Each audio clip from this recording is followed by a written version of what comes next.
ဟာဒီပါဇက်ကိုသေချာကြည့်ထားအခွန်အသစ်လုံးဝမကောက်ဘူးဒီလိုပြောတယ်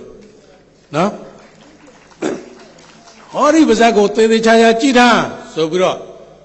အဲ့လိုပြောပြီးအခွန်လုံးဝမကောက်ဘူးလို့ပြောသွားတော့ပရိသတ်ကတော်တော်ယုံကြည်သွားတယ်လူတို့ကယုံကြည်တော့အဲ့ဒါရွေးကောက်ပွဲသူနိုင်သွားတယ်နိုင်သွားပြီမလို့နိုင်ပြီးတဲ့နောက်မှာ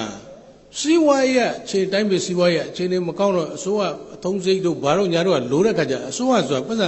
30မရှိရင်လူတို့ကိုပဲသူကမျက်စောင်းထိုးရတာ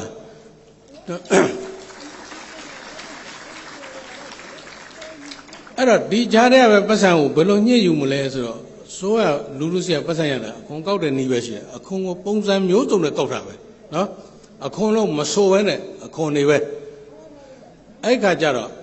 နောက်ဆုံးဘာလုပ်ရသလဲဆိုတော့အခွန်ကိုဘာခွန်ညာခွန်ဆိုတဲ့အစ်စ်မကောက်နိုင်ဘူးအခွန်အစ်စ်မကောက်ဘူးလို့ပြောထားတဲ့ကြောင့်မလို့မလိမ့်တစ်ပတ်လုပ်တယ်ဟိုကောင်လေးနှစ်ကောင်လက်တုပ်တဲ့ကောင်လေးနှစ်ယောက်လုပ်တယ်လို့အခွန်အစ်စ်မကောက်ဘူးအခွန်အဟောင်းကိုပဲတိုးပြီးကောက်တယ်နော်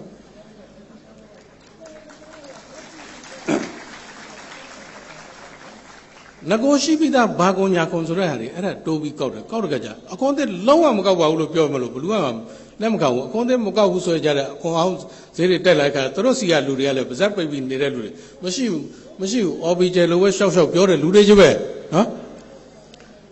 အဲ့ဒီကကြတော့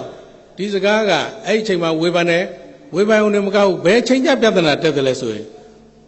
88မှာရွေးခါတယ်92မှာနောက်တစ်ချိန်သမရရွေးခံမို့လို့တက်လာတဲ့ခါကျတော့စောဟာကြီးလိန်ထားတဲ့ဟာကြီးနဲ့နော်နောက်ထပ်သမရရွေးခံမို့လို့ရွေးကောက်ပွဲဝင်လာတဲ့ခါကျတော့ဟိုဘက်ကလူတွေကနေပြီးတော့အဲ့ဒီဟာကြီးနဲ့နေရာတကာမှာကြော်ညာတယ်အဲ့ဒီဟောဒီပါဇက်ကိုကြည်ထား